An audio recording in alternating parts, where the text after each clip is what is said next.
We are the eyes of your eyes. And today's videos, let's dive in. Watch till the end. On the moon. Well, here we are, 61 years later, and we're talking about another historic moon moment. Yes, we are, because India just became the fourth nation to successfully land the spacecraft on the moon. But India is the only country that has ever landed near the moon's south pole, and that's significant. Here to explain why this is so significant, we have astrophysicist and author Neil deGrasse Tyson here to break it down for us. Good morning to you, Neil. Good morning. So let's put this in perspective here. Why is this landing so close to the moon's south pole so significant? Well, so you may know that the farther away from the equator you go, the lower the sun's arc is in the sky. Okay. Until you're near the poles, the sun just barely ambles above the horizon. Okay. The same is true on the moon. If you go to the South Pole, where there are craters that have rims, the altitude of the sun over the horizon is not high enough to reach the bottom of the crater. So it's literally where the sun don't shine. Okay. And so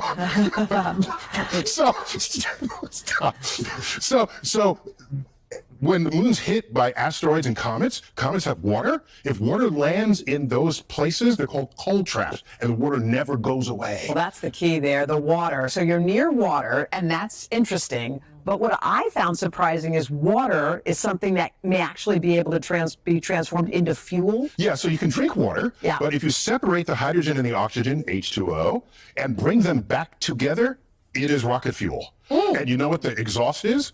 Water. Okay. So it's pretty clean rocket fuel, and that's the main engine of the space shuttle. That big orange tank that they used, that's hydrogen and oxygen being merged together to create the thrust to put that puppy into orbit. Wow. We understand you actually met with the Indian Prime Minister earlier this summer. What did you two talk about with regard to space exploration? That was his first comment. He says, here are our plans for space. We want to involve private enterprise. We want to grow. I said, yeah, good. I said, try to make sure everybody's involved, because then the whole country can participate. Because India's a diverse community of ethnicities and religions. And I said, that way the whole country can share in these visions. And maybe ambitions in space could be one of the greatest forces of peace. I was just about to say it, and unify it. A unifying force of peace. Absolutely. For everyone's Unifying future. force of peace. Let's let that marinate for a minute. Yes. Thank you.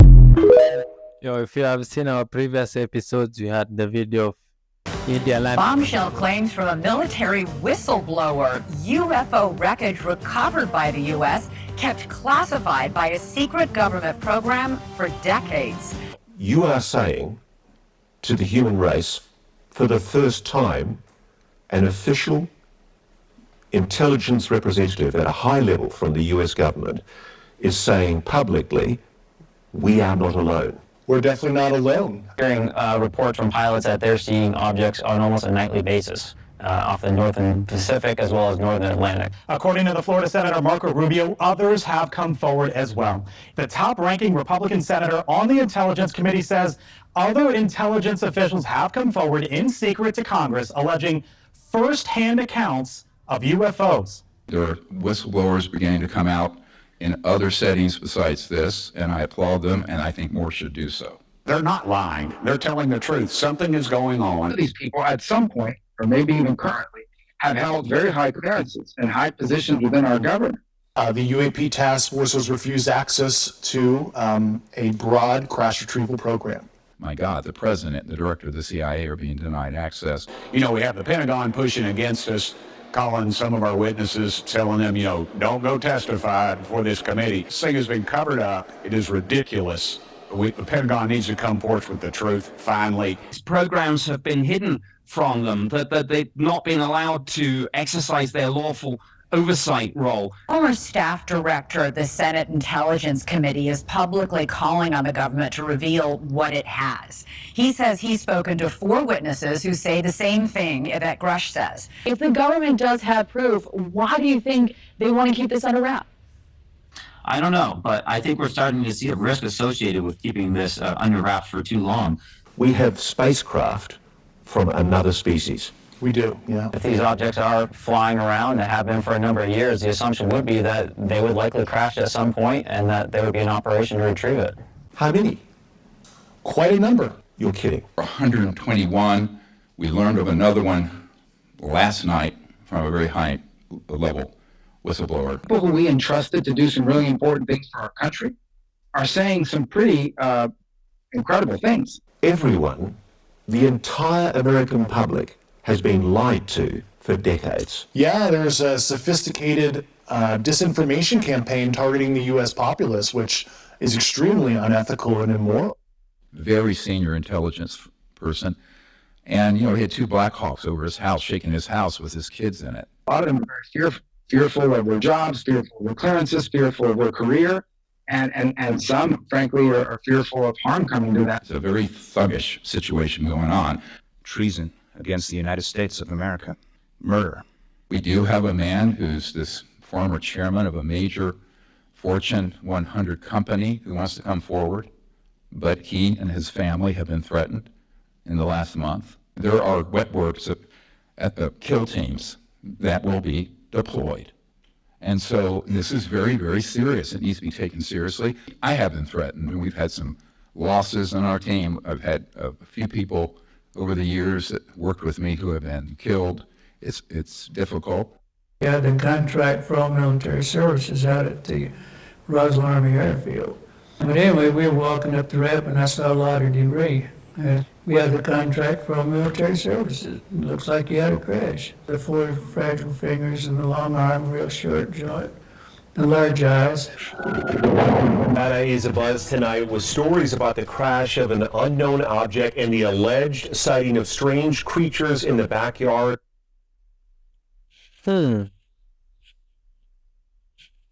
Forehead, 2 black eyes, and torso. What is this? Is this a mouth opens? Oh. Is this a person or what's this creature?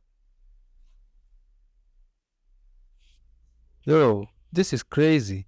Shoulder, torso, right Objects that are going anywhere from stationary all the way up to Mach 2. Their technology is so superior to anything we've ever seen. It comes from 70,000 feet down to 12,500 feet in 2 seconds.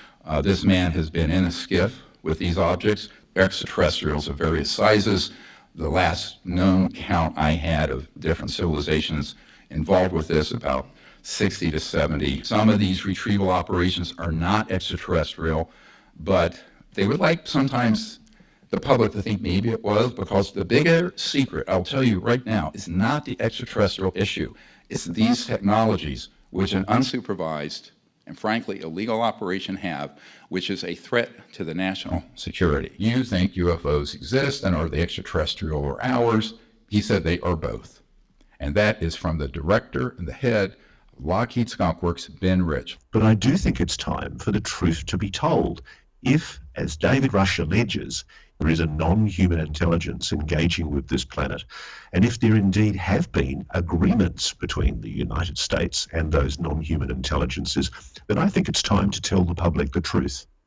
Their technology is so incredible. And there was a male and a female, and it was made very clear to him by these beings that they were completely non-hostile. They have been portrayed as such because how do you unite the world around a military response? Present a false threat from space. I began lifting up off the ground. My vehicle began lifting with me also. I saw a female right next to me. She was taking some samples from me. It was a human female. She had red hair. I turned and there was a man in the door that I just come through. And I immediately, this was a familiar human form, glanced around enough to see that there were some other disc-shaped craft parked in a hangar-like building, like a quarter of a cylinder, laid on its side. You could put easily on the platform that goes down the Air Force One, using various chemicals and what have you to abduct people. It evolved from that point to where they have very sophisticated robotic objects and beings that look exactly like a gray or this or that. So this, later he had an event when he tried to leave that command where there was a fake, what's called a programmed life form alien. These have been used in what you hear in the fabled lore of abductions and stuff. My comment about gravity control being accomplished, but mastering it so it was stable occurred in October of 1954. And there's absolutely nothing up underneath this monolithic slab that if I had to estimate would be well over 100 tons. Absolutely nothing holding it up. Is there just like a ton of information that we don't know? That you know? There's quite a bit. There's quite a bit. Anything you can imagine that they've done on Star Trek is out in the desert. He's not talking about Area 51. He's talking about the Lockheed assets. These technologies would immediately solve the world's energy, environmental, and poverty problems. And he writes, we must know the facts concealing such vital information. If we are not alone, this poses a huge barrier to successfully adapting to the world around us. This organization is transnational, it operates globally, and so this is not just a U.S. problem, it's a global problem. A shadowy government with its own Air Force, its own Navy, its own fundraising mechanism, and the ability to pursue its own ideas of the national interest, free from all checks and balances, and free from the law itself. Horrible incident, which now is quite clear from other sources, involves a type of human slave trade. They also had these containers that it was illustrated right here, which come to find out through recent revelations from yesterday from somebody who came forward to Dr. Greer. I don't know who they are, but what they had told him and what he has told me is that this gentleman knows exactly what these were used for, because they had like a cylinder on the front, which is either for oxygen or what I had hypothesized was for vacuum sealing, which lead me to suspect that they were smuggling narcotics or drugs. Come to find out it's more disturbing than that. This gentleman has firsthand account with this and says that it was for people. It's very disheartening, especially because that part of the world have already gotten ravaged, and it's something that is very hard to see right now because of what I've witnessed. This platform actually rose up off the ground itself. The top part of the craft actually met it down in the middle like this, and formed into one solid piece. It floated right above the tree line. It shot over to the left, basically where the ocean was, at so fast, I would estimate probably 3,000, 4,000, 5,000 miles an hour instantaneous like that. It produced no sonic boom. Naval ship HMAS Adelaide has arrived in Brisbane and is being loaded with humanitarian aid ready to be sent to Tonga. Our rescue ship is expected to depart Brisbane tomorrow and take a week to reach Tonga. Sometimes the truth sounds like movie stuff or some... Nah, hell no, what the fuck is that? What the fuck? Looks like a crown in the clouds, you know, not a crown. Some disc-shaped stuff. Sounds like a UFO.